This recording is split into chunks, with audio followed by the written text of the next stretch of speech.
Shavuot everybody. Shavuot Tov. We're waiting for Rabbi Yosef to show up. Did everyone get the post about our Passover meal that we're going to have?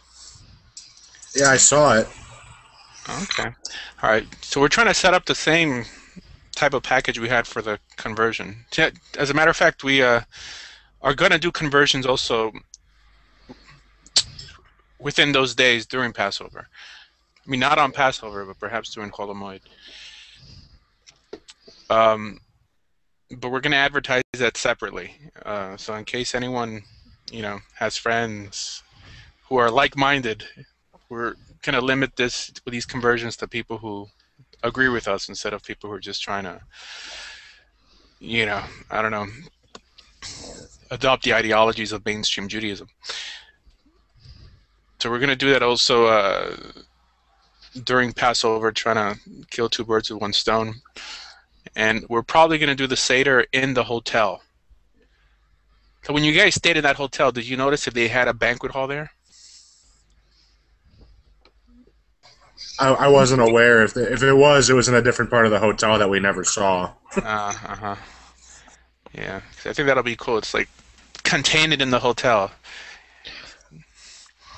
I think there was a conference room or something in that hotel. Okay. All right. So by today, I should have all the details, and it's going to be a Passover Seder that most people aren't used to. I mean, we're going to have the temani matzot, obviously rice and beans, which most Ashkenazi Seders don't have, and it'll be interesting. We'll try to spice it up, and we're going to leave with the whole event up to you guys to suggest like what you think we should do to make it better, like make it interesting. But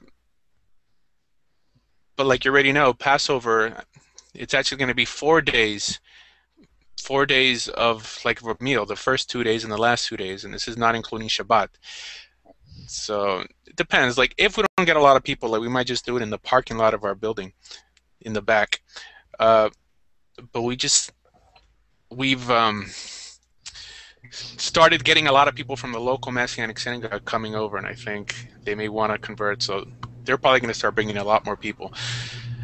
So we're probably going to do it in the hotel, God willing. So that's the plan.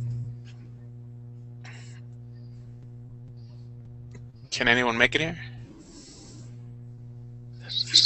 That depends on a lot of things that I don't know right away. I mean, I'd have to figure it out with work. My boss is being kind of iffy about some of the things that I've already,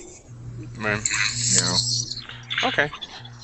Yeah, and we're really doing this for a lot of people who don't live in Jewish communities and wouldn't be able to, to celebrate Passover with a kosher Seder elsewhere, like people in, Kentucky, Tennessee, or whatever. Or Ohio. Or Finland. But yeah, we'll see that once we put up the form, I'll keep you guys updated with how many people we have, and how many single girls for you single guys. Maybe do like a Passover Seder / singles night / wedding. I don't know. But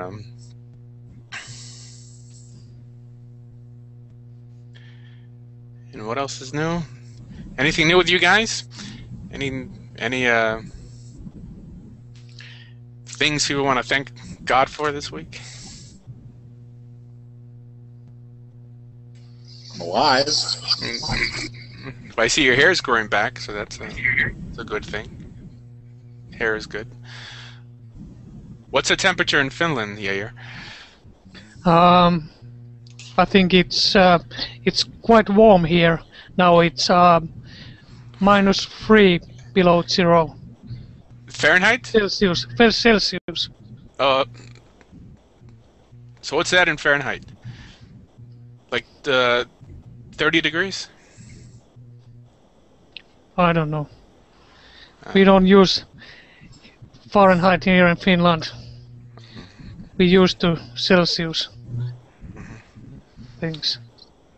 So we have 2 viewers from the Philippines. We have Romeo and Jasper. Is that what you said, Jasper?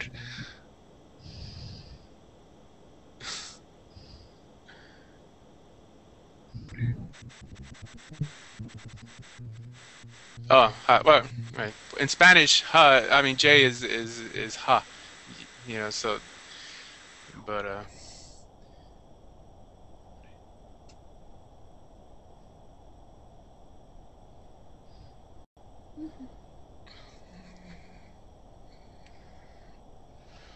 oh, Gaspard. Okay, fine.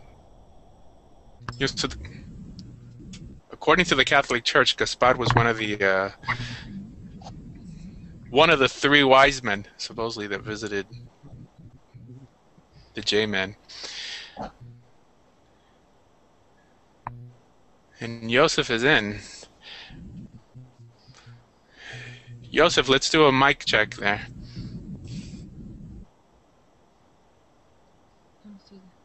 Oh, he's doing something.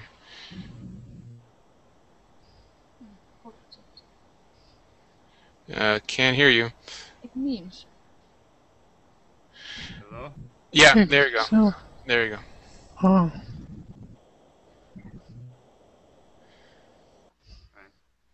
Finish up with what you were talking about. No. I was just telling him that, you know, Gaspard was one of the three wise men according to the, you know, Catholic Church. It's funny how, like, the Roman Catholic Church did a good job in creating their own midrashim. You know, just like whatever. With the midrashim and legends that we have, I mean, they fill in all the characters in the New Testament, just like many of our midrashim fill in characters in Tanakh.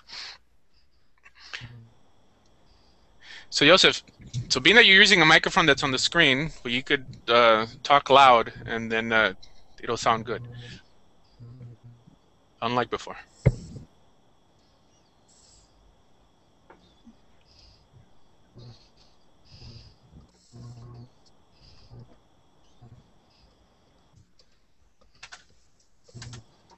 Okay, so let's pick up where we were at last week on the laws concerning reading the Megillah.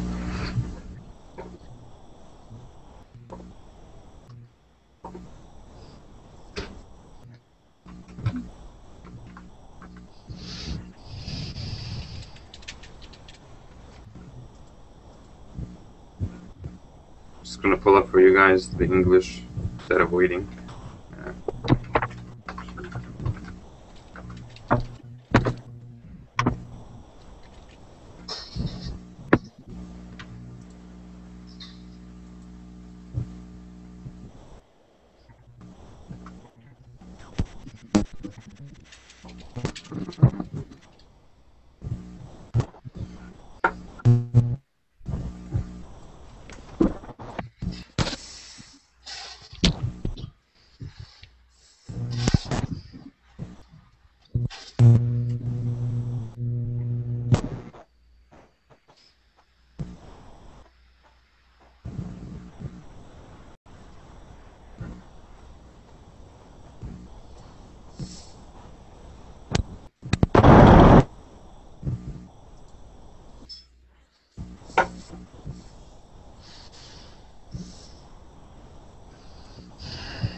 Okay. Can everybody please go to the link that was provided on the side in the chat box so you can follow along in English?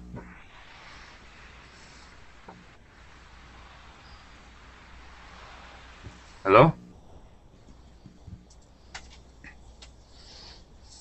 Sure. Okay. And let's start at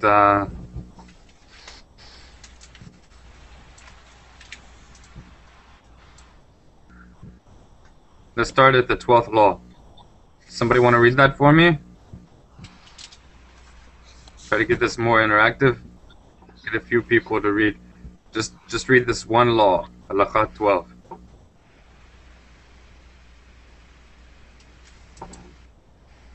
If nobody speaks, then I'll just select somebody. Mr. William, what else? Okay, hold on. Let me go to it here. Okay. All right. When the Megillah was read in the first month of Adar, and afterwards the court proclaimed leap year, Megillah should be read again in the second month of Adar at its appropriate time. Great. So when it's saying the second month of Adar, it's talking about a year where the Sanhedrin decided that there would be 2 months of Adar that particular year. So of course the question arises, so on what month do you read it? And the answer is that it should be read in the second month at the appropriate time.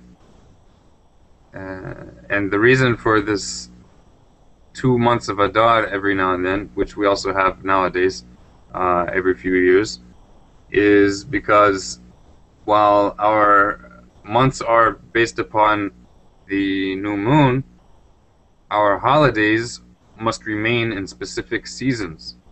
And if we don't do something along these lines, then simply remaining on the lunar calendar without doing some sort of take into account some sort of other variable would cause our holidays to fall in all sorts of different seasons.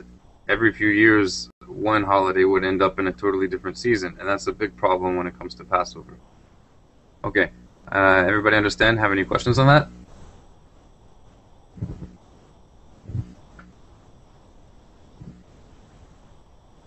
Wonderful. Gabriel. Shavua Tov. Can't hear you. Sign language, maybe. Okay. Hi. Oh, I can hear you. Do you want to read it or you don't feel like it? I'd rather not. Okay, then I guess we'll get Rabbi Meza to go ahead.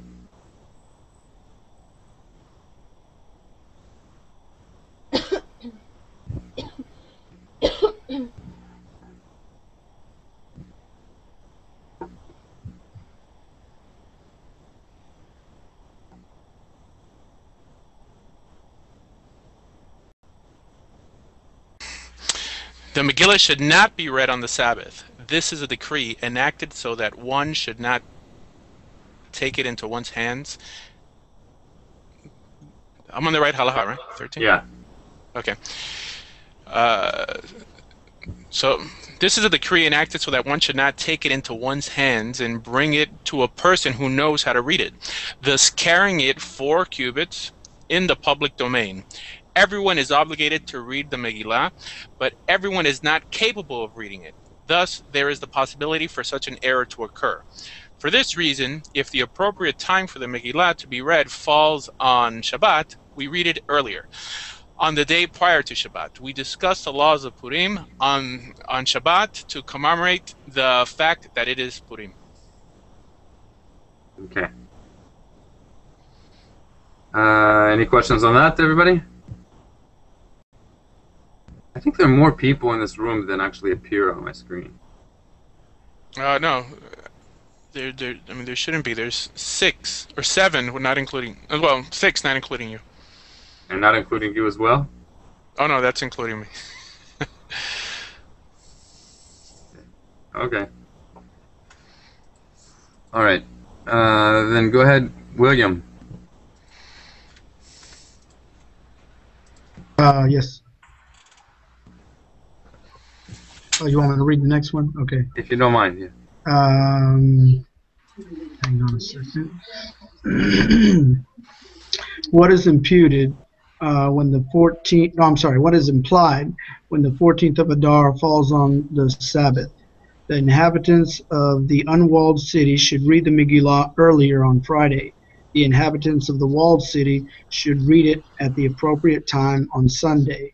When the 14th falls on the Sabbath, the inhabitants of the walled city read the Megillah earlier on Friday the 14th. The inhabitants of the unwalled city also read it on that day, for this is the appropriate time for them to read. Thus, in such an instance, everyone reads on the 14th.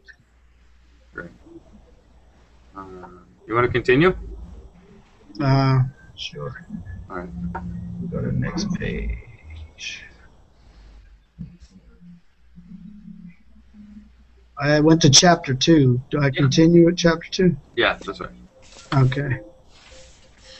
When a person reads the Megillah in an improper sequence, he does not fulfill his obligation. If a person was reading, forgot a verse and read the following verse, went back and read the verse he forgot, and then read the third verse, he does not fulfill his obligation because he read a verse in an improper sequence.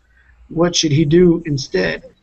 He should begin from the second verse, the verse he forgot, and continue reading the Megillah in its proper order. Right. So the main thing is that we should learn things in the proper order. So also here, we don't even fulfill our rabbinic obligation for reading the Megillah if we like skip around, or even if it's on accident.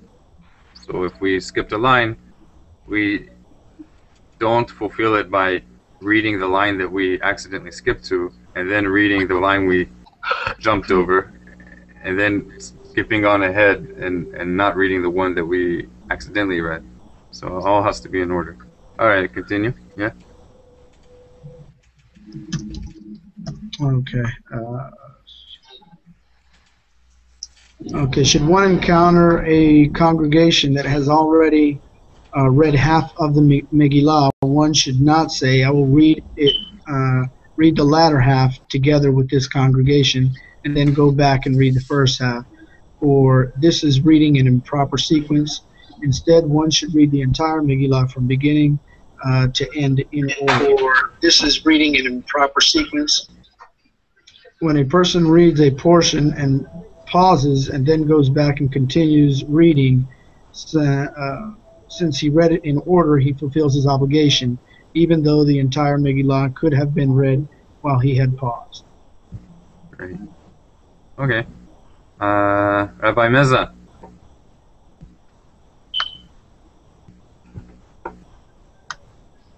Here. Okay, one second. Unless anybody else wants to read. I think we have someone else who's joined us. Mr. Jacobs. Mr. Jacobs.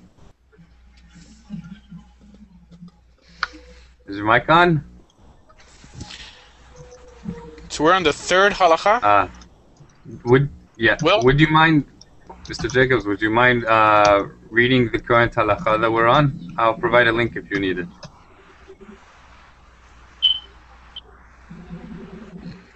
Are we in the third or the second halakha?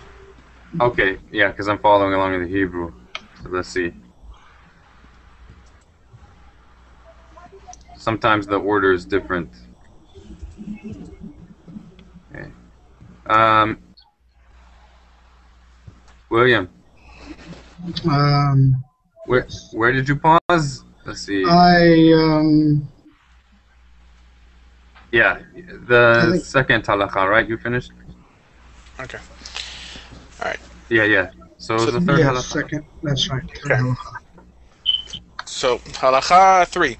A person who reads the Megillah by heart does not fulfill his obligation. A person who speaks a language other than Hebrew and hears the Megillah read in Hebrew, written in the Holy Script, fulfills his obligation, although he does not understand what is being read. Similarly, if the Megillah was written in Greek, a person who hears it, even one who speaks Hebrew, fulfills his obligation, although he does not understand what is being read. Okay.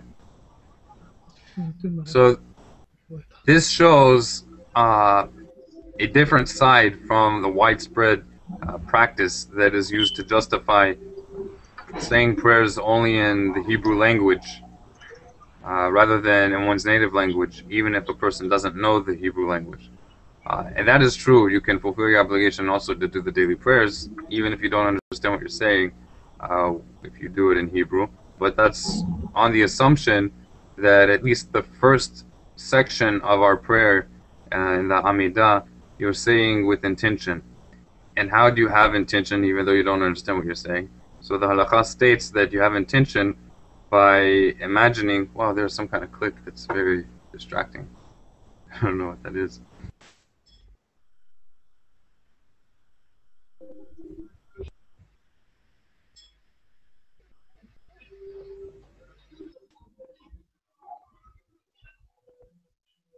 I can't hear you.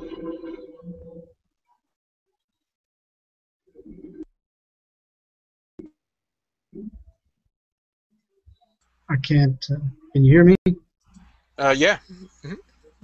I don't hear Yosef. Okay, I hear now. Somehow I was automatically muted. Oh, that's odd. I wasn't even on this page. Okay. Rabbi Yosef, so the laws here, pertaining to a Megillah, it's very similar to a Sefer Torah, whether it's kosher or not, right? I mean, because the halacha is that we could actually say a bracha on a Sefer Torah if it's written in Greek. Right. Right.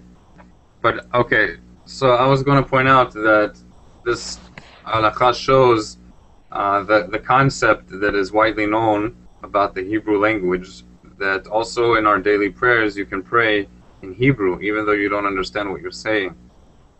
And this is the main reason why most, really, it's all Orthodox synagogues throughout the world will do all the services in Hebrew even though nobody understands what's going on.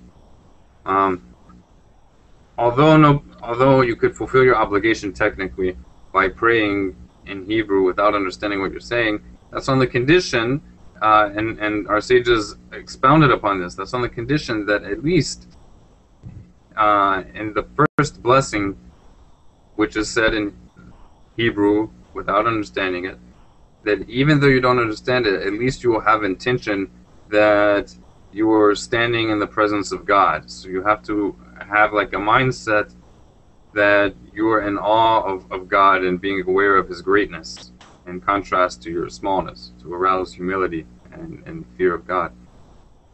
And somehow I think that's not usually done, and what happens is they're just, doing what's generally done, just mumbling off gibberish.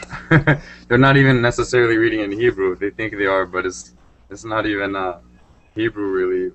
They just butcher the entire language. But the reason that it's allowed, yeah. What does the Rambam bring elsewhere, or with the notion that it was a special type of Greek, or could any Greek apply? Does it have to be Konine Greek or whatever? Koine. He brings it. I think he's going to get to it here, but he also mentions this in Hilchot Sefer Torah. So during his time, was that Greek already extinct? I believe it was extinct in the time of the Gemara.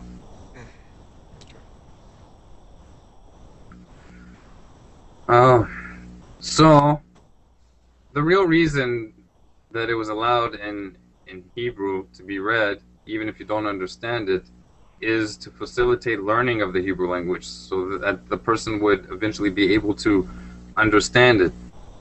And that's why when we read the Torah on the Sabbath, that even though it's being read in a language that many people may not understand, there's a requirement that there be a translator also translating each verse together with the Hebrew, so that though they're hearing it in Hebrew, they're also going to be learning the Hebrew by means of the translation. And that also has been abandoned, obviously. Interestingly, the conservative movement, and probably the Reform, I'm not sure, kind of have revived that practice, although they read the Torah in a non-proper manner, but at least that they got down. And among Orthodox Jews, it's only the Yemenite Jews who still do this. And we intend to do this as well when we have readings of the Torah. So, likewise with the Greek, the reason why Greek could also be read, even if the person didn't understand it, was because this was a specific translation of the Torah into Greek that was done and authorized by the Sanhedrin. And this was a version of the Torah in Greek that we no longer have, unfortunately. So also there, to learn the Greek language to enable you to study the Torah in that particular translation would also give you insights, would also enable you to learn the Torah. So this together, especially the fact that you could fulfill your obligation with Greek, even though you don't understand it, shows that the permission to read or pray in Hebrew without understanding is not a result of some kind of unique mystical quality of the Hebrew language. And that is the general belief nowadays as to the reason. Almost any Orthodox Jew, if you ask them, why can we pray in Hebrew even though we don't understand anything, they'll say it's because the Hebrew language has mystical powers which affect the heavenly spheres and will like cause things to happen like automatically, like the actual letters and sounds themselves. Not that your humility is lining you up with God's will so that things will happen, but rather the actual words, they're almost like magical incantations. So this contradicts that, unless they also want to admit that Greek also has that amazing power. Everybody there? Very quiet. Okay, let's continue. Let's see. Halacha 4. William? Or anybody else? Yair?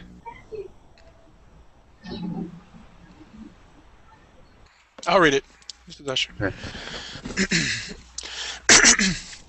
If, however, it was written in Aramaic or any other language of Gentile origin, one who listens to this reading fulfills his obligation only when he understands that language, and only when the Megillah is written in that language.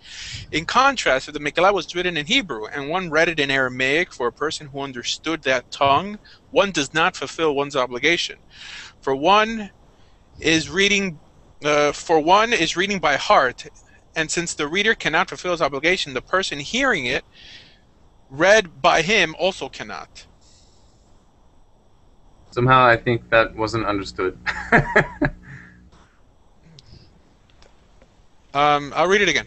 Or, if, however, it was written in Aramaic or any other language of Gentile origin, one who listens to this reading fulfills his obligation only when he understands that language, and only when the Megillah is written in that language. In contrast, if the Megillah was written in Hebrew and one read in Aramaic for a person who understood that tongue, one does not fulfill one's obligation, for one is reading by heart. And since the reader cannot fulfill his obligation, the person hearing it read by him also cannot. Okay. Since the one reading it read by heart, thus doing an invalid reading, then the person listening also was not able to fulfill his obligation. If you can't by fulfill, heart, yeah. meaning but he's translating as he's reading it from one language to another. By memory. By heart means by memory. He has it memorized. All right, go ahead. Continue. Halacha 5. Oh, sorry. Go ahead. I'm sorry. Got a question on that. Just to see if I understand it completely. What about in times where just hearing the Megillah, you fulfill the obligation? Is my understanding that correct? That's right. If the person reading it is reading it properly, then just hearing it will fulfill the obligation. Okay. William, you want to read the next one? Which one is it? The fifth law. Well, at least in the Hebrew. I don't know about the English. Asher, where did you stop at? We're starting now in Halacha 5. Okay. Okay, a person who was reading the Megillah without the desired intent does not fulfill his obligation. What is implied? That he was writing a Megillah, explaining it or checking it. If he had the intent of to fulfill his obligation with this reading, his obligation is fulfilled. If he did not have this, he did not fulfill his obligation. Should one read while dozing off, he fulfills his obligation, since he is not sound asleep. Wow. Well, yeah, but here. So if you're falling asleep, you fulfill the obligation. But you're still awake. You're just like dozing off. You're like semi-awake, semi-sleep. But so how here, is that intent? Because you're still aware. Have you ever like been in a class, like in school, and you're trying to fight to stay awake? Right. And if you're fighting to stay awake, that means even though you're like dozing off, you're able to have some sort of intention to try to listen. Okay. Have you experienced? I have. I don't know about it. Yeah, I know what you mean now. They're just being lenient. This whole thing is a rabbinic obligation. In Halacha 4, it states that if the Megillah was written in Hebrew and one read in Aramaic, does this exclude the notion of, let's say, translating it to the common language, which is usually like why they would say it in Aramaic in the first place, or is it only if you read it by memory without looking at the original Hebrew? I didn't really understand your question. Right, traditionally with the Torah, when they were reading the Torah, they were translated into Aramaic. So I think it's giving like a similar example here, where that the Megillah is written in Hebrew, but because there's someone there who doesn't speak Hebrew, he's reading it in Aramaic, but almost as a translation because the Megillah is in front of him. Does this automatically count that as him reading it by memory, or it's saying that translation is also? Let me read it. I don't think that's what it's saying. If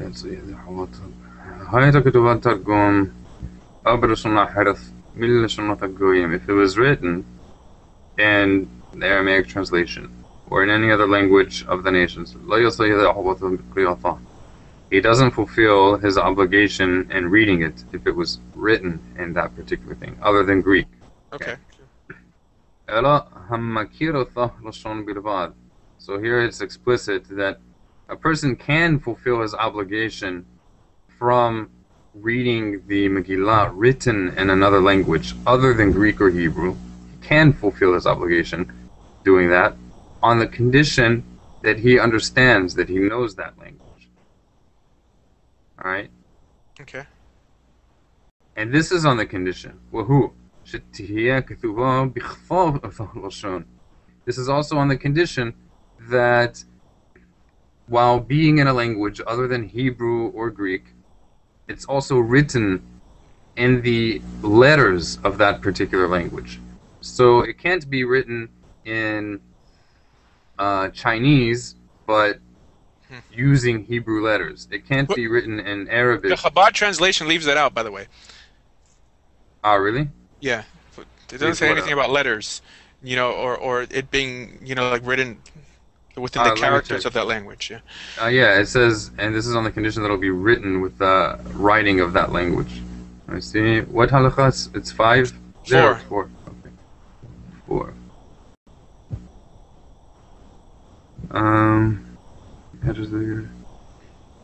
Yeah, it looks like it left it out.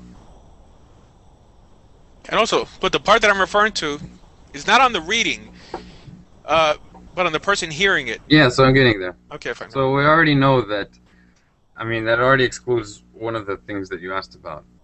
That you can, it can be read and fulfill your obligation if it's written in a different language, but that's on two conditions. On the condition that non-Hebrew, non-Greek language is also written in the letters of that particular language. So if you write it in Chinese, it has to be written in Chinese characters.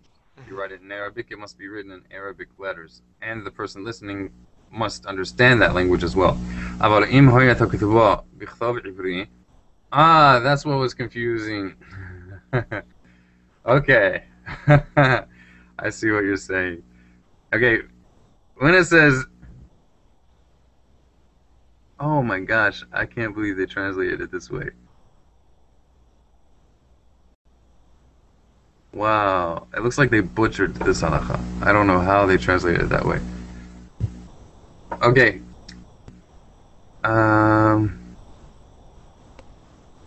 Well, there's two things we're dealing with here. Even though someone doesn't fulfill his obligation for reading it, but that doesn't mean that someone else doesn't fulfill their obligation by hearing it. You understand? No, but they won't. If the person reading it doesn't fulfill his obligation, the people hearing it also won't. אבל אם הייתה כתובה בכתב עברי, قراءة أرامية لا أرمي لا يصح. Okay. شني مصزق قراءة علبة. إخوانا شلو يوصها قراءة حفظة. That's exactly what it says at the end. The very end of this halakha states explicitly that since the one reading did not fulfill his obligation, therefore the person listening also did not fulfill his obligation. Right. Well, at least in the English here, it's saying because he did it by heart. So by heart means AKA translation or just from memory. Because translation is like a targum, which does fulfill in the Torah sense. So is there a distinction by saying something by heart or literally translating from the Spanish? It's talking about it being written with the letters of one language. It's like Yiddish, written in Hebrew letters, but it's a non-Hebrew language. That's what it's talking about. The by heart thing was already mentioned beforehand. It's not going to be repeating the same thing.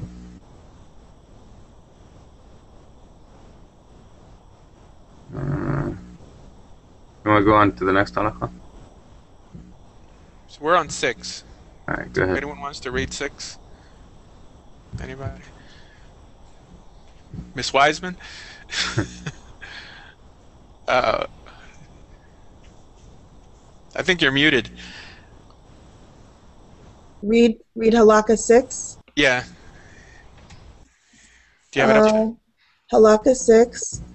The sages ordained that the inhabitants of the villages who gather in the synagogues only on Mondays and Thursdays could read the Megillah earlier. Is that right? No, we're on the next chapter. Yeah. Where I go? We're in chapter 3 now. Okay, hold on. Chapter 3? Yeah. Yeah. We're not in chapter 2? Oh, chapter No, we started 3? on chapter 2, and then we made it on chapter 3 already. Chapter 3, halakha 6? Yes. When does the statement that a person can fulfill his obligation by reading when writing a Megillah apply? When he intends to fulfill his obligation to read it by reading from the scroll which he is copying. If, however, he intends to fulfill his obligation by reading the scroll that he is writing at present, he does not fulfill his obligation, for one can fulfill his obligation only by reading from a scroll that was completely written at the time of the reading. All right. Let's see. Let's read one more halakha and then move to the laws of Shabbat. I'll read it here. Halakha 7. A person who errs while reading the Megillah and reads it in an inexact manner fulfills his obligation. For we are not required to read in a precise manner. Yeah, a person fulfills... So here's different from reading a Torah. With reading the Torah, it's required that the person is exacting. That's specified in the laws of Torah scroll. Go ahead. A person fulfills his obligation whether he reads it. Out of respect for the congregation, one should read for the congregation while sitting. One should not read, right? Okay. I'm sorry. Right. One should not read for the congregation while sitting. If 2, and even if 10 people read the Megillah in unison, both the reader and those who listen to the readers fulfill their obligation. An adult and a child can read the Megillah together, even for the community. All right, great. Okay, so now let's go to the laws of the Sabbath.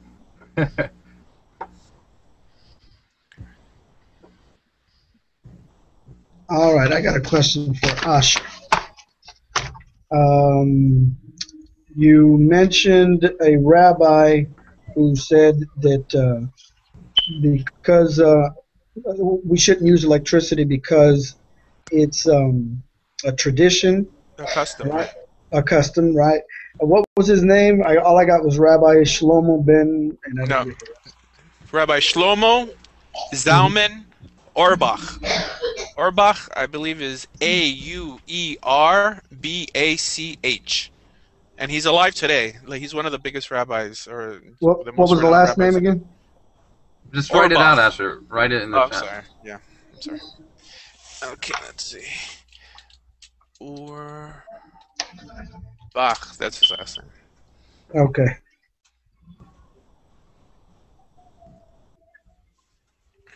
And also, on this last halakha, or the one, before the last one, here it says, because Rabbi Yosef, you said that it's similar or it's not similar to reading a Sefer Torah, but I think the Rambam says that you don't have to correct the reading of the Sefer Torah unless it changes the meaning of the pasuk. We'd have to look that up. I don't know. Okay. In either case, here it's not an issue, but over there, a person who's not able to read clearly is actually not supposed to read from the Sefer Torah. Mhm. That is written explicitly. So perhaps if a person who is able to read correctly, precisely, and he made a mistake and it didn't change the meaning of the word, perhaps you don't have to correct them. I don't know. Because nowadays it's done completely different. I mean, if the person makes one mistake, don't make him read the whole thing. I mean, it's good, but yeah, but it makes it to a point that almost no one can read. It depends on what the halakha is, not on what we don't like. Okay. Okay, so is everybody in chapter 1 of the laws of the Sabbath? Right here.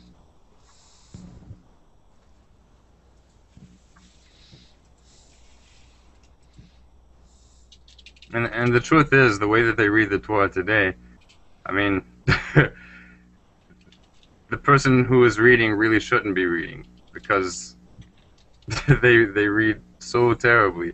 They either need to hire somebody who can read correctly, or they need to just read from a Chumash and until they are able to read Hebrew correctly, and that could be pretty quick if they would actually try, but they just disregarded the law, so that's not going to happen.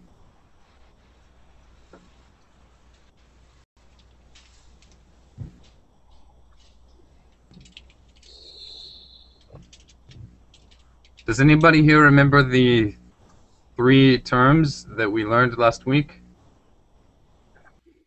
For permitted, forbidden, and exempt? Patur, Right. which is exempt. Are you reading? Are you reading from something? I'm reading. I got notes. Try to do it from memory, and if you Okay. can't, then look at the notes. Okay, come on, try. Well, I know I can't. Okay, go ahead, read from the notes. So it's mutar is permitted, Okay. and halav, is it halav? I can't remember the last. Hayav. Chayav. Yeah. Chayav. And how do you? Oh, and what does that mean? I know why I messed it up. Ashro. I put a double L, which in Spanish is pronounced like a Y. So that's how I messed it up. And instead of spelling it, I mean, a lot of times these kinds of sounds of like "hay" in Hebrew are transliterated just H-A-Y, and that also makes it easy to mispronounce. So Okay. don't translate it H-A-Y. Transliterate it H-A-I-Y. That'll make you pronounce it as "hay" instead of "hey." Okay. All right. And what does hayav mean?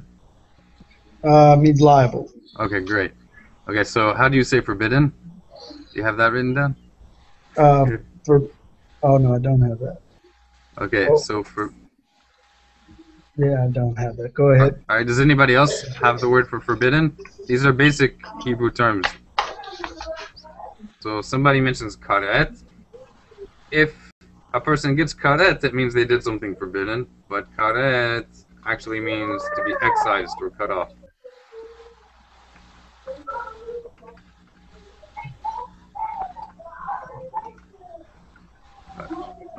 Nobody knows how you say forbidden? Come on, guys. You gotta write this stuff down. Okay, forbidden is asur. You know, use this word. You gotta use it with your kids. If your kid does something bad, say asur. Before you know it, they'll be telling each other asur all the time.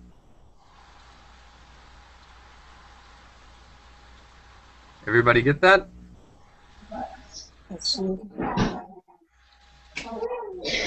So what's pasul? Pasul means invalid. Oh, that's great. Where'd you ask that? Yeah, we should use that also. Where'd you get that word? I was watching that movie Ushpizin, Ah, and when he was smoking in the yeshiva or whatever, they told him pasul. So pasul is validated. Yeah, these are very, very, very basic terms for Jewish law. All right. So, is everybody on chapter 1 of the laws of the Sabbath?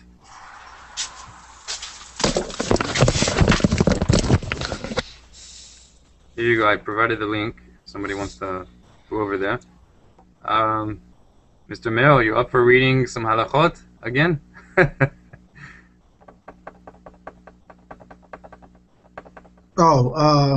Sure. Okay. It's halacha 1. Resting from labor on the seventh day fulfills a positive commandment, as Exodus 23:12 states, and you shall rest on the seventh day. Anyone who performs a labor on this day negates the observance of a positive commandment and also transgresses a negative commandment. For Exodus states, do not perform any labor on it. Okay. Go ahead. Okay. Okay. What are the liabilities incurred by a person who performs labor on this day?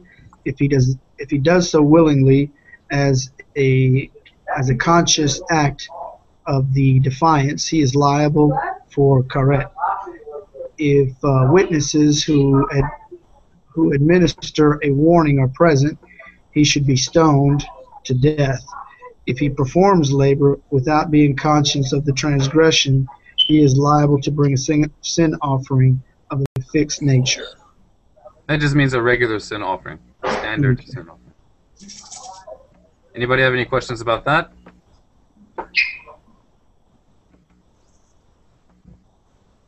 We read this last week, actually, all of it. But I think it's good to do it again because I interject so much. It's nice to just hear the straight up law. Come on. Nobody has any questions about the death penalty? You break the Sabbath, you get stoned? What the heck? Can we ask a question in modern? What's that? Is the question in modern like driving? Okay. So and still being able to be counted in a million?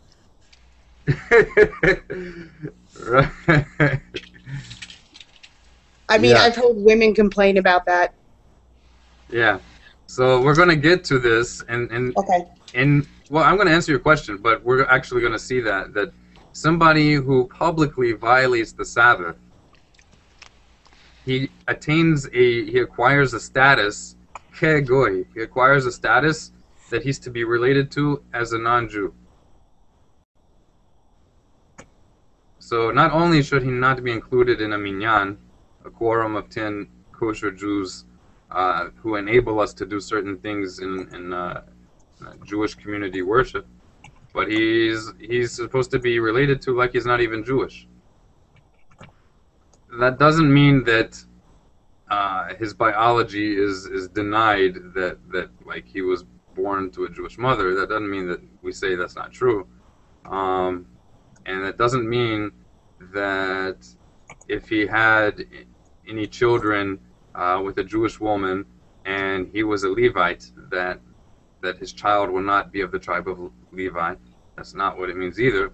But it means that if he touches our wine, for example, you're not allowed to drink the wine. If he slaughtered an animal, even slaughtered it in the correct way, you're not allowed to eat it because the slaughter is invalid. If he writes a Torah scroll, the Torah scroll is not kosher, even if he wrote it properly. That's what it means. Okay.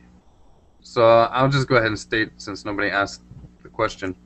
When it says about the death penalty, in our times we don't have a death penalty just for breaking any of the Torah specific laws, because they require a court to adjudicate the case, and we have no courts today that are permitted to judge such cases. Even if we had a court that would theoretically be able to judge a capital crime, it can only judge those crimes during a time when the temple is actually functioning with the priests and everything. So none of that applies nowadays. Also, the witnesses, they have to give them a warning first, and those witnesses have to fulfill certain criteria to be a valid witness. If they don't fulfill one criteria, then they're not a valid witness, and the person doesn't get the death penalty, even though 100 people may have seen him. Everybody clear on that? Wonderful. You guys are so quiet today. All right. My buddy William, yalla, bon amshich. Let's continue. Okay, let's see. Just skip the little commentary part. Okay.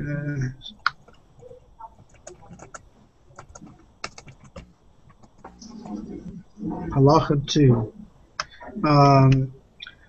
Whenever the expression "one who performs this is liable" is used within the context of the Sabbath laws, the intent is that he is liable for karet.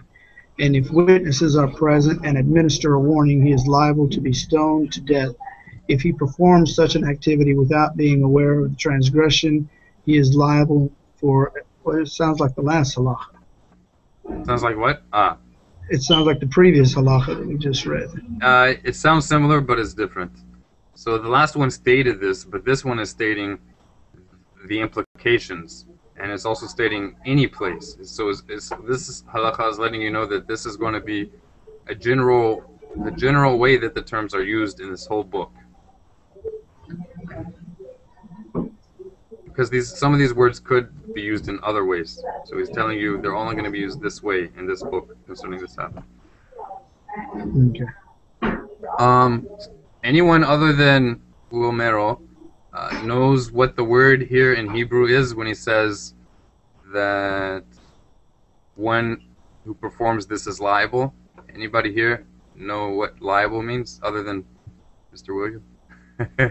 How do you say liable in Hebrew?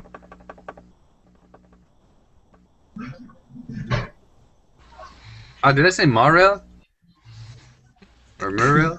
You said marrow. Oh, I'm sorry. That's all right. Morel. But it's Chaya. Right, it's Hayav. Hayav. Okay. And can anybody explain for us what karet is? Karet? Yeah, because this is a karet. This is a type of excision. Well, I just said what it meant. But what does that imply? Because here it says that a person who does one of the forbidden acts of one of the forbidden activities on the Sabbath, he incurs karet. So this is some kind of karet that will apply even if nobody witnessed him doing it, even if no one knew.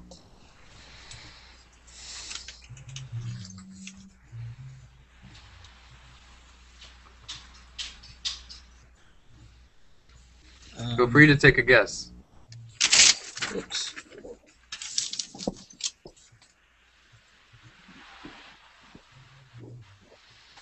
Come on, come on, come on.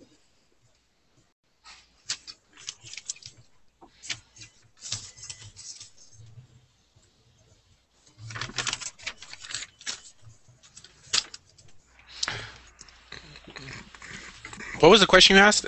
That why is it karet or sorry? So here it's stating even if he violated one of the forbidden activities on the Sabbath, even if no one saw him, even if no one warned him, he incurs karet. That's his punishment. So what kind of punishment could he get even if no one saw him? In Olam Haba. Right. Mm-hmm. There's many people nowadays who erroneously believe that Judaism is just like any other belief system or judicial system, like modern day legal law, right? That if it's not seen, it really doesn't exist. You know, but I think the Rambam and the Torah, in general, is letting us know that even though people don't see what you're doing, there's someone who does see, right? And this religion, I mean, it is as much physical as it is, like one of the heart and one of intentions. You know how many people nowadays, they think they can mistreat somebody here just because a Beit Din is not there or two Aiden aren't there. So it Adim are witnesses. I'm sorry. And that things that we do in secret do matter because God is watching you. I mean, to put it in. Right. Okay. So this is also one of the implications in the Torah itself to eternal life or life after death, because there's a distinction between death penalty and karet, and karet doesn't require two witnesses. So the person is going to be punished either way, whether someone saw him or not. You can't flee from God's judgment, from His wrath. So karet with just regular karet is you lose your place in Olam Haba, Right. and karet with witnesses is the death penalty if there's a standing Sanhedrin. Not necessarily. Usually, if there's karet, it incurs a death penalty, but not always. There are some exceptions. I think one of the exceptions is if a person has, well, I'm sure this is one of the exceptions, is if a person has intercourse with his wife while she's in Nida, while she's in her monthly cycle. So if a person did that intentionally, knowing that it's forbidden, and knowing the punishment, and he did it anyway, he gets karet even though nobody saw, and even if there were witnesses, there's no death penalty. All the background noise. Also, you could have karet, with one witness. So people could be aware of somebody continuously breaking, let's say, Shabbat or doing something inappropriate. They haven't been able to adjudicate him, right? So he's also cut off from the community, obviously. Right. But the point is that even if no one saw him, he still incurs the penalty. So it's something you can't flee from. Again, though, this is only when it's done brazenly. The person knew it was forbidden and knew the punishment. Alright, let's continue. Third halakha. Is that what we just read? No, I don't think we read that.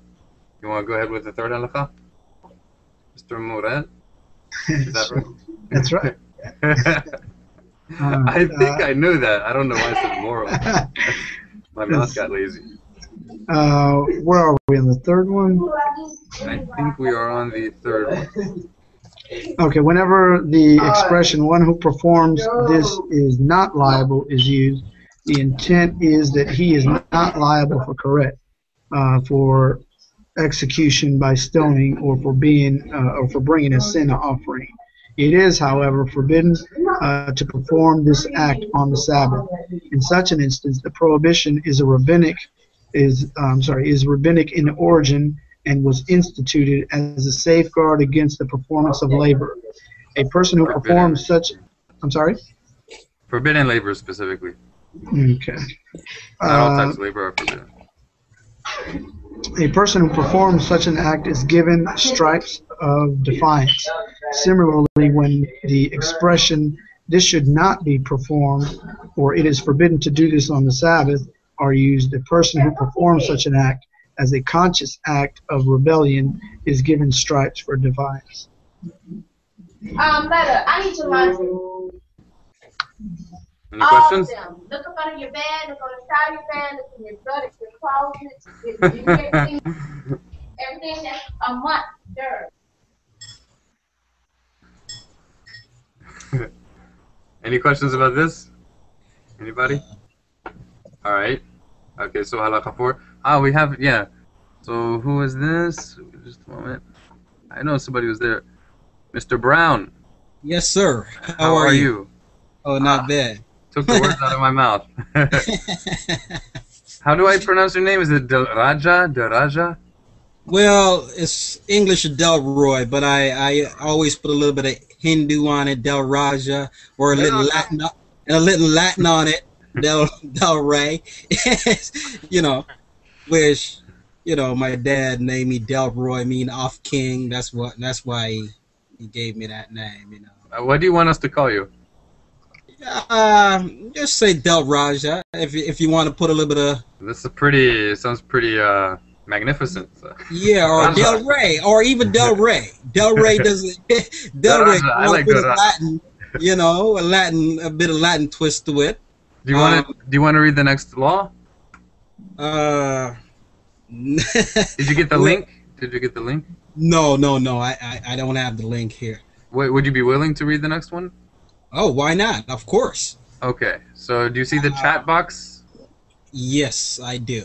So Rabbi Mezza just posted the link. Okay, let me open it up a little. My computer might be a little bit slow right here, so no problem. Just hang on a little bit.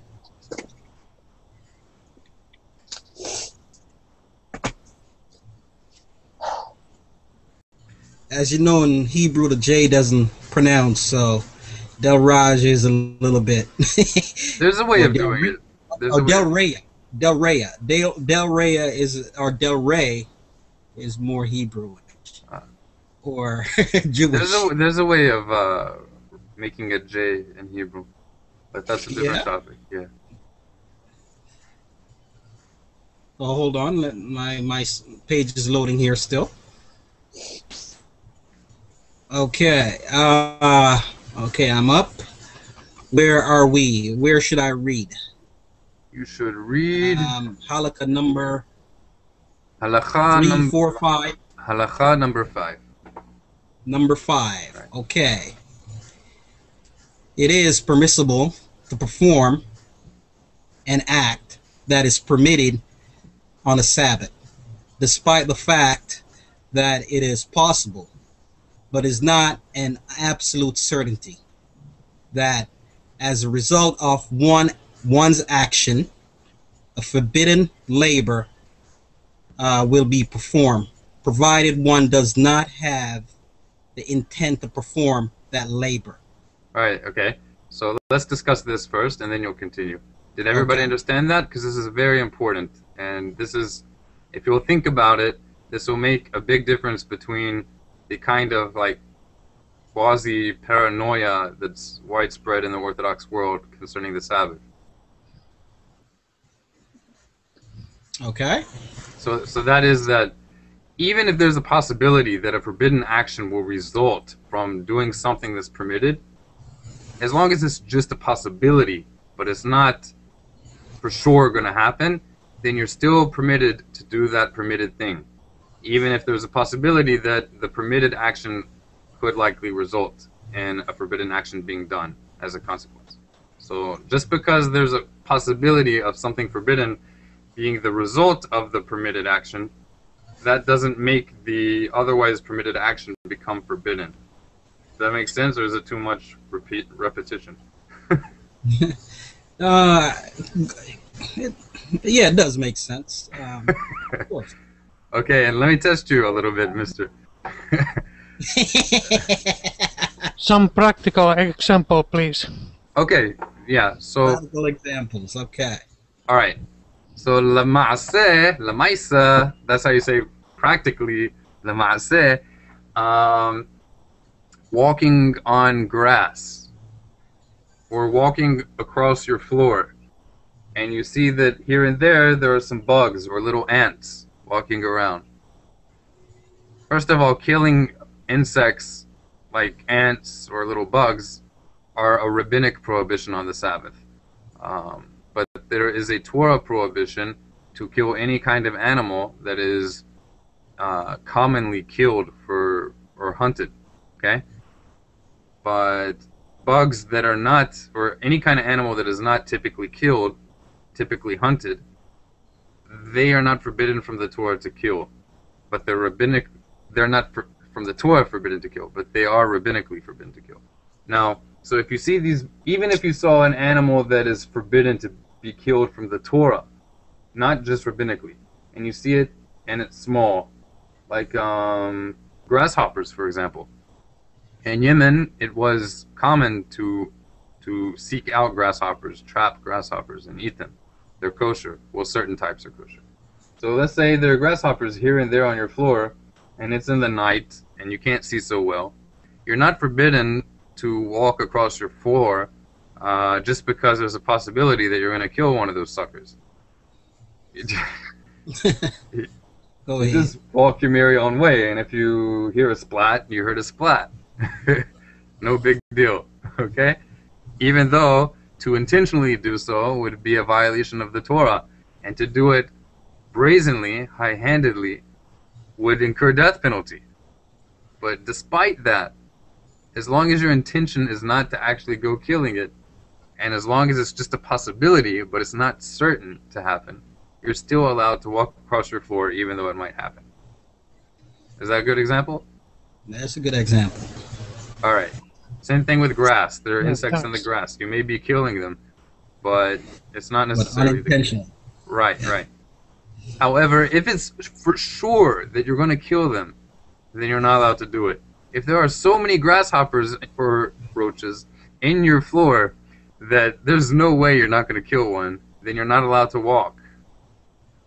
Or you have to find some other way around. You're not allowed to do it if it's certain to kill them. All right. Now you thought you got away and you were saved by the question, but you weren't. So I'm still going to test you.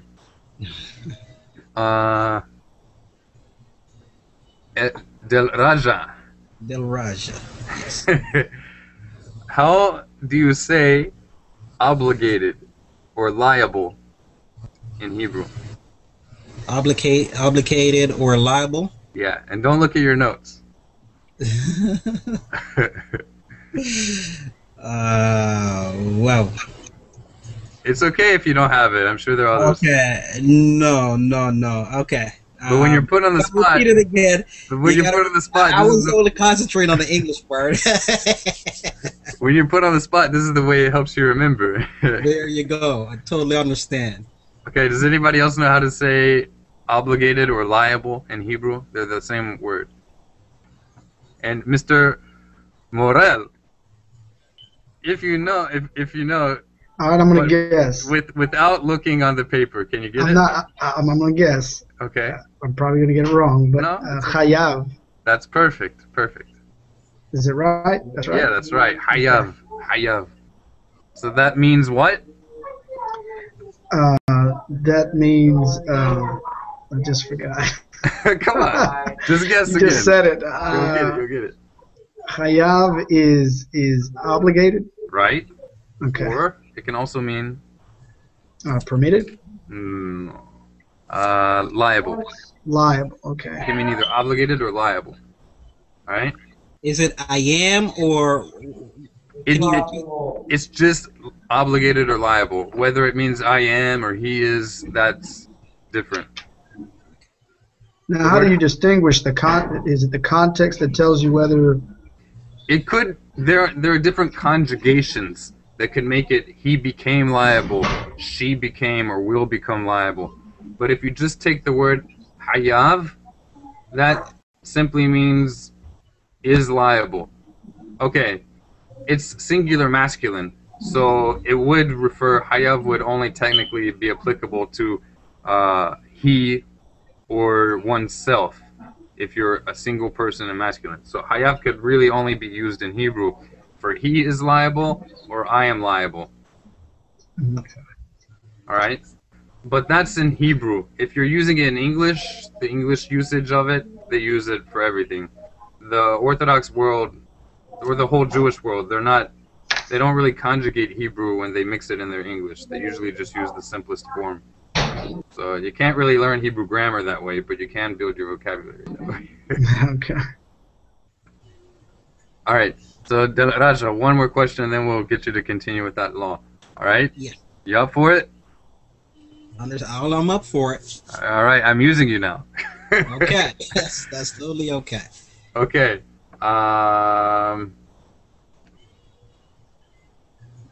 First of all, okay. How do you say exempt? Exempt. Yeah, first try not to look at your paper. I would say the same. I am. Hayav? Okay. I am. Because It's okay. I'll let you look at your paper if you have it written down. Open book. I quiz. am. Hi Yav. It's like hi Yav. Hayav. But that doesn't mean exempt though. Okay. All right. Maybe do you have it written down? You want to check your paper? No, I don't have it written down. Okay. Do you have a pen? Yes, I do. All right. So sorry. Everybody else is quiet. It's their fault. All right. So exempt is patur. Patur. Yes, I remember. Yes. Very good. Very good. So it's in there. Now write it down, and it's going to be ingrained. It's going to be ingrained. Yes. Mr. Morel, do you remember the word patur?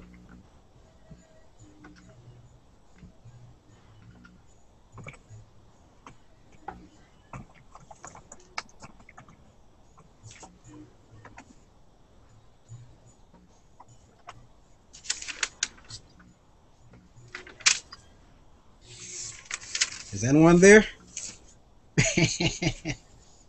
Yeah. Okay. So you can continue with your reading. Okay. Let me switch over to the next tab. Number 5. What is implied? That's a question. A person may drag a bed, a chair, a bench, any like, And the like. and Meaning the like, Right. yeah, on the ground on the Sabbath, provided he does not intend to Gouge. gouge out a groove in the earth while dragging them. Therefore, even if he did gouge out a groove in the ground while dragging them, it is of no consequence, for he did not have the intent in mind. All right. So there we got another example. We're not allowed to make grooves. Okay. It's like Yeah. plowing. It's a derivative of the prohibition of plowing. Yes. But if you did something that might cause grooves in the earth or in anything to be created, but it's only a possibility, it's not certain, then you're allowed to do the action. Okay? So basically, it's the same concept of if it's not intended, then it's permitted. But if it isn't, if it is intended, then it's Obviously, prohibited. right. Yeah. And this is on the condition, though, that it's just a possibility. If you know for sure that it's going to happen, but it's not really your goal to happen, it's still forbidden. Yes. Okay? So it's intent is important, but not only intent. Even if you don't really have the intention, but it's for sure going to happen, it's still forbidden. This is permitted because even though there's no intent, there's also no certainty that it will happen. Only possibility, but not certainty. Okay. Okay, pop quiz. Go ahead. How do you say obligated or liable? Hayav. Great. How do you say exempt? Tor. Yofi. Wonderful. Okay. Yalla. Bonamshich. Let's continue. You got to use that a few times this week. Just say it to yourself when you ask yourself a question. Can I do this? Would I be hayav? All right, yalla. Let's go. There you go. All right. Hold on. Let me switch the tab here. Okay. Similar, a person may tread on grass on the Sabbath as long as the intent it's not to uproot it. Thus, should it be uprooted, that it is of no consequence. Also, a person may rub powdered herb and the like over the hand, provided he does not intend to remove his hair. Therefore, if the hair is removed, it is of no consequence. Based on the same rationale, one may enter a narrow opening on the Sabbath, even though while doing so, one causes piece of the wall to fall. Similarly, it is permissible to perform any act with similar repercussions, provided that one does not have the intent to do so. Great. So this is a great law really to ingrain in ourselves, because as you encounter more and more of the Orthodox world, if you intend to do that or if you are doing that, you will see that,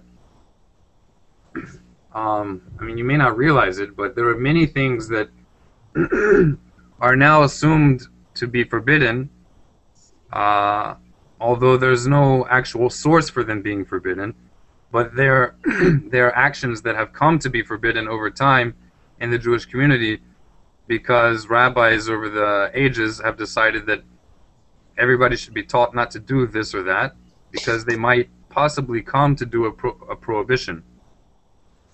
But we see here that something is not forbidden just because you might possibly do a prohibition as a result. It's only if there's certainty that you're going to do a forbidden action as a result. The only time when we will be forbidden from doing an action that technically is permitted, even though it's only a possibility that a forbidden action would be done, is if the sages themselves forbade that action. But if the sages themselves of the Talmudic era or before did not themselves make a prohibition, a rabbinic decree, forbidding the otherwise permitted action, if they themselves didn't make that decree, later rabbis don't have the authority. They can have the authority, anybody has the authority to make a suggestion that it may be wise to not do it because there's a good likelihood that you might do something forbidden, but they don't have the authority to all out forbid. A case in question, a perfect example for this last century, is riding a bike.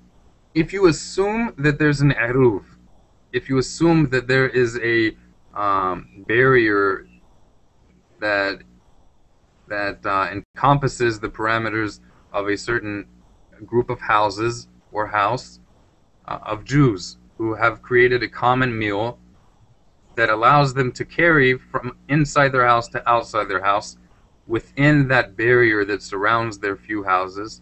If you have that, then everybody in the Jewish world, even the most ultra-Orthodox Hasidic rabbi, would agree that there's really not a Torah prohibition to ride a bike in that area. It fits inside what's called an eruv, the concept I just described to you.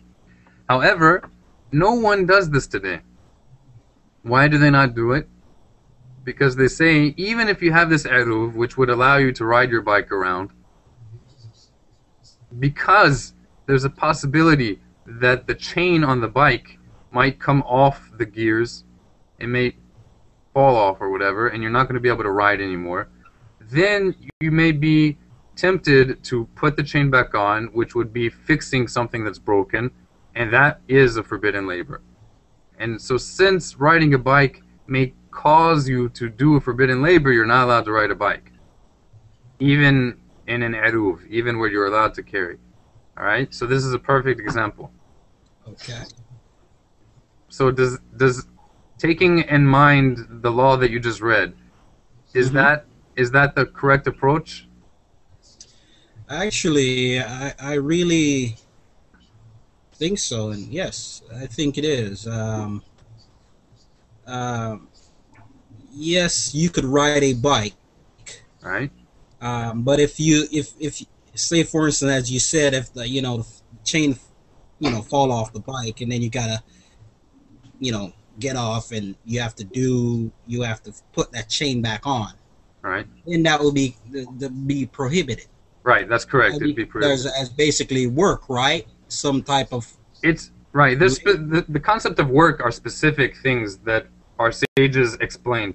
So if you fix something that otherwise cannot function, even if it's simple to fix it, Yes. it's in the category of a forbidden labor from the Yes. Torah, prohibited from the Torah. Now, my question isn't if that would be forbidden. My question is it forbidden to ride a bike that's working, a bike that is not broken? Should that be forbidden just because there's a possibility that this might happen? Actually, probably not, because if you say, for instance, you're riding that bike and you know, it falls upon you to understand that if the chain fall off, you have no obligation to repair it. You just have to walk away. Right. Right. That's right. Yes. So I would say you're correct. That's what my answer would be right there. And how is that related to the law that you just read? You know, in non-intentional, basically. Okay. It's non-intentional. What about chances? How's it related to the chances? Because the law talks about like likelihood or possibilities. The possibility. Okay. I would say that,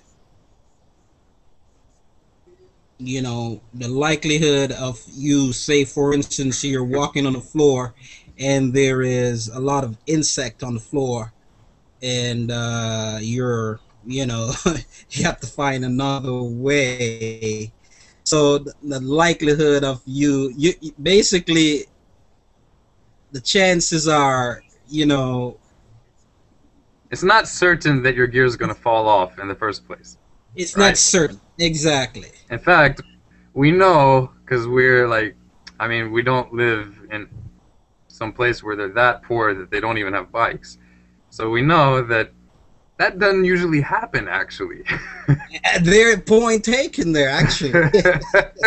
Taken. However, taking in... fall off. That almost never happens. Almost never.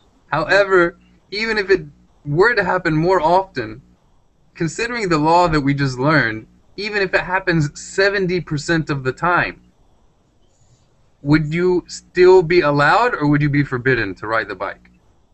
Think about how that's related to the law we just read. Even if it happens still 70% of the time, I would say you'll be allowed. That's right. Don't say. You will be. Yes, okay. You will be allowed. All right, and why would you be allowed? Because it's still a chance of it not falling off. Right, great. And let's say, okay, this is a trick question, all right? Okay. Just a trick question. Okay. Let's say it is sure to fall off. If it's a sure thing to fall off, sure? Yeah. Sure to fall off. Not necessarily sure. Okay, let's say it's 99.999% certain that it's going to fall off. It is still not 100%. Great. And since it's not your intention, you're not obligated. You're not liable. Right. You're not, what's the word? Yes. You're not? No consequence. Right. What's the Hebrew word? You're not? Oh, don't say it. It's here, not patur. Ayav. Ayav with an H. Ayav. Right. And what does patur mean? Exempt. Great. Perfect. Okay. And in fact, once it does fall off, if you're riding along and it falls off, let's say that action of it falling off, even that's not violating anything.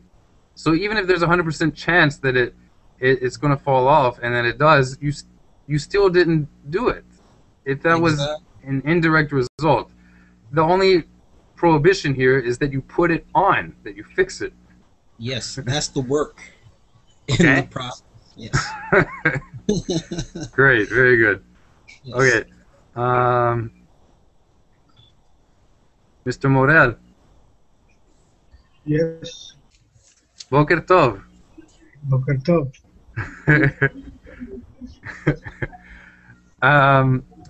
Did you follow what we were talking about? Oh, yes, yeah. The whether it if there is if there's a possibility that that something is going to happen, then it's not hayav. Right. Not only is it not hayav, but I mean, not only are you not liable, but you're totally allowed to do it. Right, because there's no certainty. But if there is a certainty, then it's prohibited. Right. Then it's, and what's the word for prohibited? Patur? No, Oh. not patur. Oh. Hayav.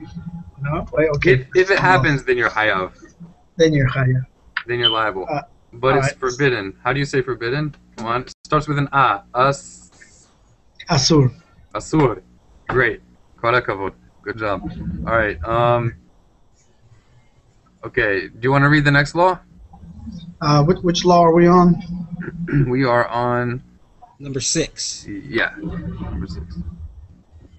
Okay, in contrast, when one performs a deed that results in the performance of a forbidden labor, and it is a certainty that this deed will cause that labor to be performed, one is liable, even though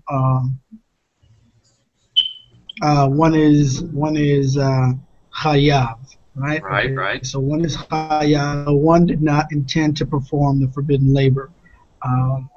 What is implied? A person needs a fowl's head to serve as a toy for a child, and therefore cuts off the fowl's head on the Sabbath. Although his ultimate purpose is not merely to slaughter the chicken, he is liable. It is obvious that it is possible for the head of a living being to be cut off and for that being to survive. Instead, the fowl's death came about because of this activity. Therefore, he is chayav. Right. He is. The same applies in other. Similar situations. Great. All right. So something I just barely touched on before. Notice it gave the example of a fowl, a bird. Right. Okay. This is probably talking about a chicken. And so there is a Torah prohibition against slaughter on the Sabbath. However, there's more detail to it than that. So let's say the insects, okay? If I step on a cockroach, and I intentionally cut off its head, all right? From the Torah, would I be prohibited from doing that? Cutting off a cockroach's head on the Sabbath? Yes. All right. Why? Because you're not supposed to kill an animal, not even an insect. Okay. Oh, you said from the Torah, though. Right. Okay, so that's rabbinic. No. Aha, great. Very good. Very good. That's a little detail. It's not in this law yet, but we're going to get to that. And why is it rabbinic and not forbidden from the Torah? Because there's no source in the Torah that says Because, well, it all depends on the way that it was explained or that our sages received the explanation as to the parameters of the forbidden actions. So the parameters for slaughtering is only when it's an animal that people have the practice of how do you say it? Of hunting it. Now, even though sometimes we do go and kill roaches, these are exceptional cases. Like, people don't have a practice of killing roaches. If we did, though, it'd be forbidden. So if you live perhaps in some place in a desert country where they actually eat roaches, even though it's not kosher, maybe you hunt them as a living, then perhaps there that would actually be forbidden from the Torah. So it's possible. I'm not certain about that.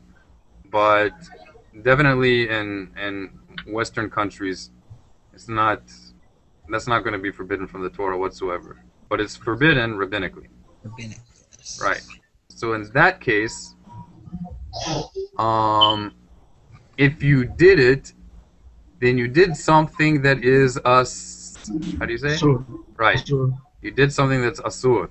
You did it something that's forbidden. However, even though it's asur, you would be Patur.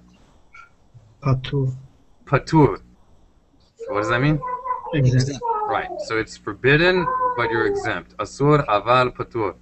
All right. Let's get. Let's just go to 12 if you want. All right. You want to read the next law? Okay. Did you say 12 or 7? I said Or you 12, meant- but I meant 12 o'clock. Okay. Unless you guys got to go somewhere. Obviously, you guys can leave whenever you want. Okay.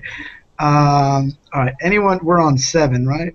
I guess. I get confused because the order of the halachot are not the We're same. number 7 right now. Okay. Anyone who performs a.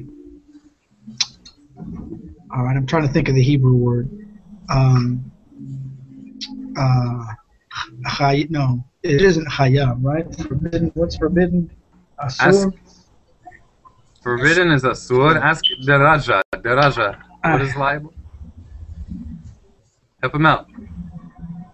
Anyone permitting a zur.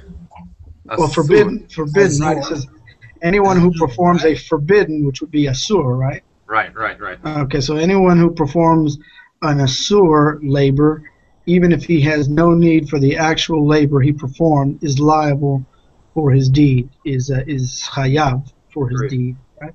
Right. Okay, what is implied? A person extinguished a lamp because he needed to save the oil or the wick from being destroyed or from burning, or so that the earthenware reservoir of the lamp that holds the oil would not break.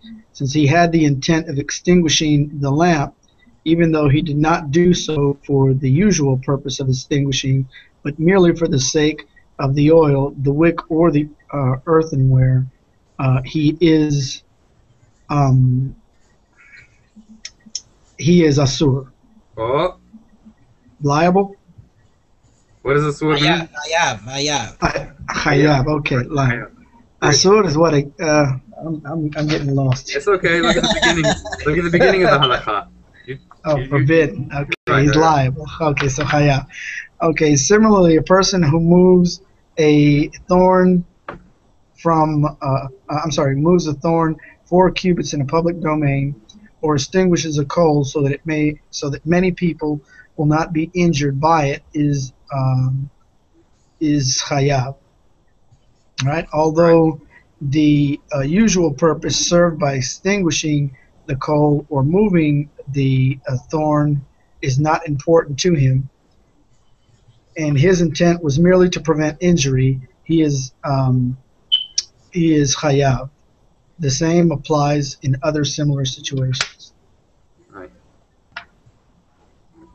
Any questions?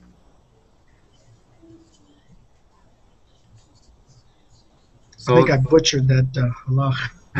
No, you did great. So this shows the serious nature of the Sabbath. It's not a joke in Torah law. I mean, there are death penalty issues. So, I mean, even though we don't do it today, it's still a death penalty issue. It means in God's eyes, it's a very important thing.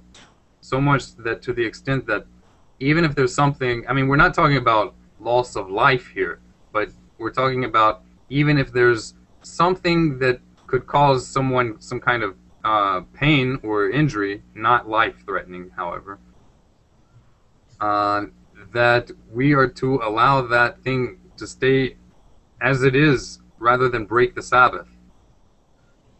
If it's life-threatening, then we break everything in order to save someone's life. But if it's simply going to cause somebody to like get poked by a thorn or step on a coal, it's not going to kill them. That's not a pleasant thing. However, to remove it, to extinguish it, or move it in a place that's in a public domain would incur a death penalty. So when you think about it in proportion, it makes a little more sense. It also means that we should try to do what we can to make proper preparations for the Sabbath before the Sabbath, instead of taking care of everything on the Sabbath. If you wait to take care of everything, if you wait until the Sabbath itself starts to take care of everything, then you end up breaking the Sabbath, so it kind of defeats the purpose. Additionally, if you have such a situation, although we would be liable for moving it, it would be incumbent upon us to find somebody who is not a part of the covenant for these particular types of matters to move it rather than somebody get injured. That's not an issue here. So even though we would not be allowed to move it, we could go and tell the local Catholic priest, if he would be so kind, if he would want to do that, or a child under the age of 13 if it's a boy, or 12 if it's a girl. All right? I thought it was forbidden to ask a goy to like turn light on. Or... It is forbidden, but there are exceptions to that prohibition. Okay. And that's also, all of these things are in this book that we're reading. So if we continue with this, we're going to get there, God willing. We have 15 minutes. The Raja. Okay. The Chavod. Yes. Go ahead. Whenever a person intended to perform a forbidden, that is assur, labor, assur, there you go, labor, but instead, through his actions, causes the performance of another forbidden labor of which he had no intent, he is not liable. Because liable? No, he's not. Sorry? How do you say liable? Liable is ayav. With an H. With a strong H at the beginning. Ayav. It is what? H? The H, there's an H, right? Right. Right. Hayav. Right? Strong H, right. A strong, okay. Hayav. Right. Okay, got that. Because his intent was not carried out. All right. Well, read that one more time. I interrupted. I'm sorry. Okay. Whenever a person intends to perform a forbidden, I have labor, but instead, through his actions, causes the performance of another hayav labor, for which he had not intend, he is not hayav, because his intent was not carried out. Right. But what is implied, a person threw a stone or shot a arrow, a colleague, colleague, or an animal with intent for slaying him, should the object be propelled, uproot a tree in its progress, and not kill the intended victim, he is free of liability. Okay. How? Do you want me to continue? Yeah, go ahead. Yeah. How much more so does his principle apply if one had the intent to perform a lesser transgression and one perform a more serious one? For example, a person intended to throw a stone into a Carmelite. I don't know what that is, but you can explain. And instead, the stone passed into the public domain. He is not held liable. Hayav. Great. The same applies to another similar circumstances. Should a person have the intent of performing or permit an act and instead perform another act with forbidden, which is assur, he is not held liable. Hayav. For example, should he intend to cut produce that was not attached to the ground and instead cut produce attached to the ground, he is not held liable. Hayav. The same applies in other similar situations. Now, I got lost a little bit, but I'm pretty sure you could explain. Okay, no problem, no problem. All right. So the basic concept here is that if a person intended to do a forbidden labor, but then as a result of the action that he did, a different action occurred, an action that he did not intend for, then he is not held liable. He wouldn't get the death penalty, for example, even though something forbidden happened. But the forbidden action that actually happened is not what he intended to do. So even though he had wicked intent, his wicked intent didn't actually occur. And even though what did occur is forbidden, it's not what he intended to be. So he's not held liable. Alright? It doesn't mean that that's okay to do. So it is, even though he's not liable, it is it is asur. Asur. Forbidden. But, right. So it's forbidden, it's asur, but patur. Exempt. Patur. Exempt. Yes. Right? Alright, so then it gives an example. Alright? Alright, and then it says, all the more so if he intended to do something that was a lesser transgression, and by that it means rabbinic. If he intended to do something that's forbidden by rabbinic law, but not forbidden by the Torah, and then as a result, a result of his action, something even more serious happened, which he did not intend to do. So also in this case, all the more so it will apply that he will not be liable. And it gives the example, if he intended to throw a stone into a Carmelite. A Carmelite, that's a Hebrew term, is an area that is rabbinically forbidden to carry in. So this is an area that has a status like the public domain, even though it really is not public domain. So if you throw or if you move something from a private domain into the public domain on the Sabbath, you violated a Torah prohibition. So that's the serious prohibition. Now, if you move it from a private domain into a Carmelite, this is a lesser prohibition. It's rabbinic. Because the Carmelite is an area that is not really public domain, but the rabbis gave it a status as though it's public domain. So it's forbidden to do this. But if a person did it, even if he did it intentionally, he did a transgression, but he's not liable for violating the Torah. He violated a rabbinic law, not the Torah. So this is saying, if a person intended to violate that rabbinic prohibition, and instead the object that he threw, he transferred from private domain into another area. If he threw it, intending it to go into the rabbinically prohibited place, but then it actually went to the place was forbidden to be transferred even from the Torah, it went into a public location, of course, all the more so, he's not held liable. He's not hayav. And the same holds in all other cases.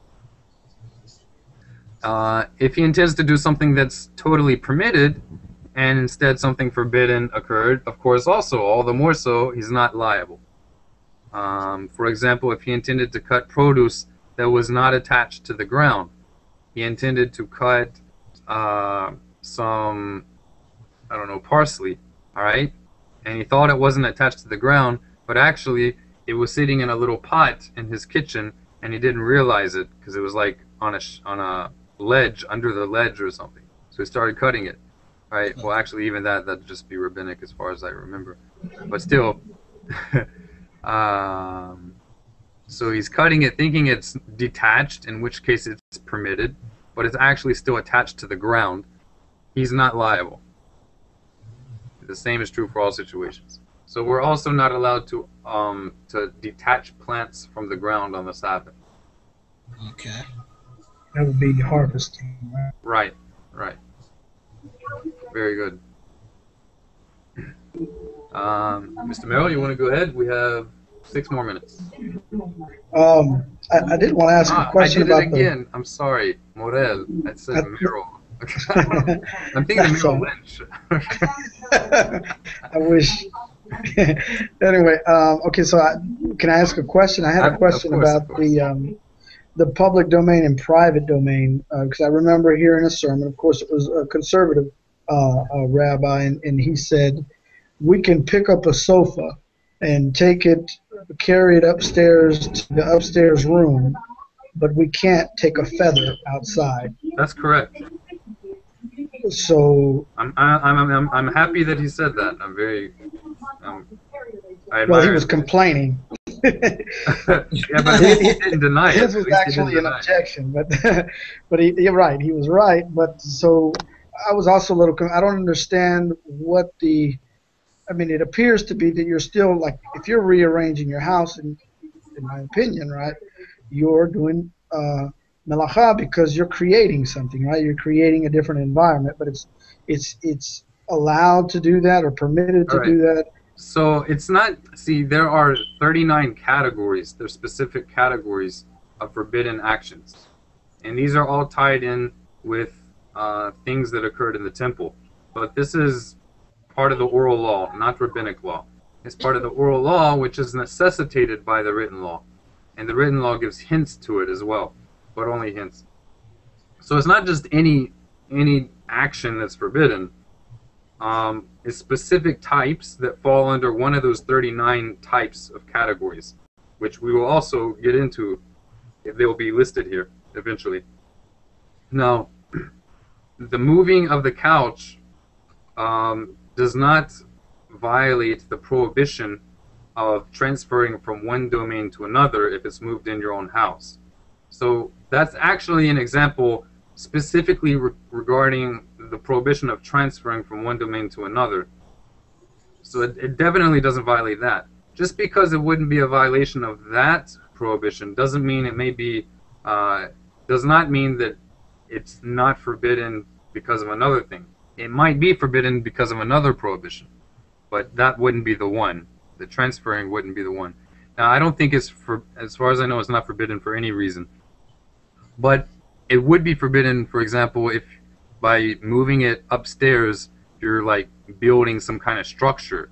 So like you took even just a fork and you moved it from the kitchen to your bedroom, but then you place it on another fork, and then you go downstairs and get another fork and place it on top of the other fork till you have like a tower of forks, and you built a tower there, and then for your child or whatever. That's forbidden. Okay. I mean, even though it's even less strenuous than the couch, and even though you didn't transfer from one domain to another. But if you just moved the fork or just moved the couch, and all you did was place it down, creating like a different environment, that's not one of the prohibitions. It's not one of the 39 forbidden labors. And the transferring from one domain to another is actually specified in the Torah itself. That's actually... Can I back you up there? Because it does sound logical, what you're saying, because it's just like, it's the same concept of like, say you have a chair, some chairs around a dining table. Right. And you're moving the chair from, you're getting up from one spot, or you're moving from your desk. Right. And you have one of those swivel chairs, and and great you move example. from one spot to the next. Right. That wouldn't be considered as work. So it's logical along what or you're moving saying. your plate, moving the food on your plate. Like you take one plate and you bring it to your wife or your grandmother in the other room. So you I mean, right. But at the end of the day, it's because it's not under that category. Yes. It may be it would probably be rabbinically prohibited because there's a rabbinic prohibition that we're not allowed to do anything, even if it's otherwise permitted, if it will cause us to build up a sweat. And thus the couch expires. So like if taking the couch upstairs will cause you to sweat, which it likely would, then that's forbidden. But it's a rabbinic prohibition. May I ask a question? Of course, my friend. We live in a rented house, and it's owned by institution, and we had a fence in our yard, right, all around, So we are not owner of this house. Ah, If I take something outside from this house to our yard, is it public territory or private? but you're paying for it, right? You're paying for your. We pay rent, yes. Right. Are other people living there? No. Okay, so only you're living there. Yeah. It's fine. So it's when we have fence all around us, and it's private territory. Right.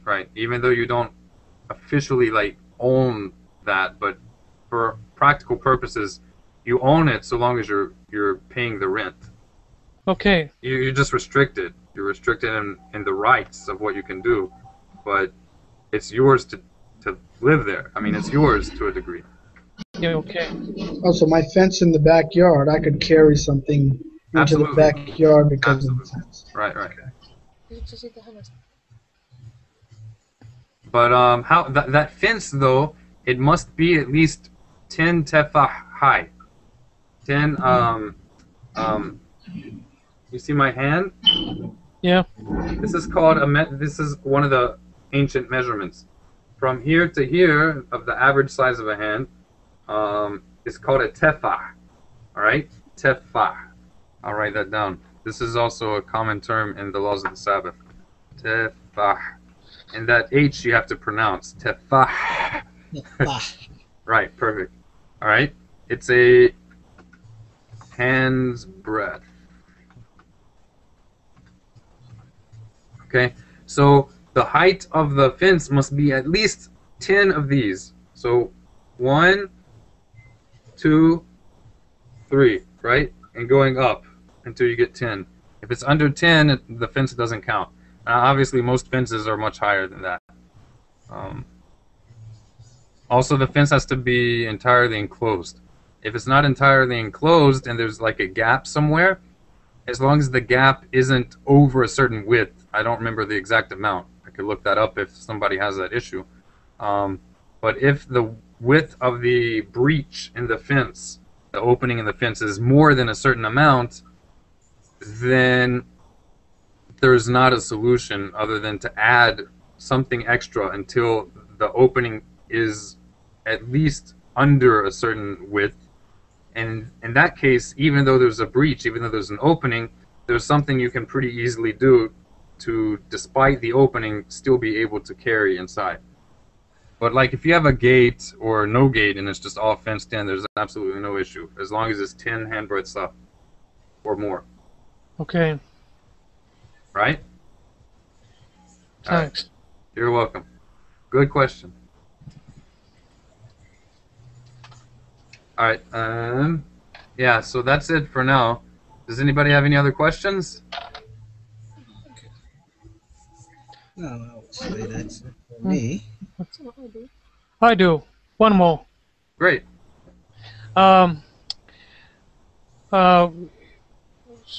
If something goes broken in Sabbath, maybe I use faucet and it goes broken and water comes all over the place. What will I do? Wow. I live in a rented house. Oh, wow. Small old house built it in 1930s. Wow. So I just wanna I don't know nothing and with water goes all over the place. That is a very, very difficult situation. The only thing I can think of is, two things. If you don't have anything on hand that you can do that's prepared in advance that will allow you to deal with the situation without breaking the laws, then you would have to just run to a neighbor real fast and get them to help you fix this. The real thing that you would do is not to fix the sink right there, but just to turn off the water, right? And is your water outside? Like, where do you have access to the main, what do you call it? Yeah, the main water line. Yeah. Well, we have our own. Are you able to turn off the water to your house? Yeah, there's a, but we have a, we have our own well in our yard. Ah, so the water's coming from that well? Yeah. But is there any way that, like, if you have a leak, that you can go outside or to another room of your house and, like, turn something and it'll shut the Use water off? the valve. Yes, know. we have this. We can from downstairs we can Oh, shut the okay. water. So you Yeah. need to do that, and then you would just have to wait till after the Sabbath to fix it. Okay. That's the only thing.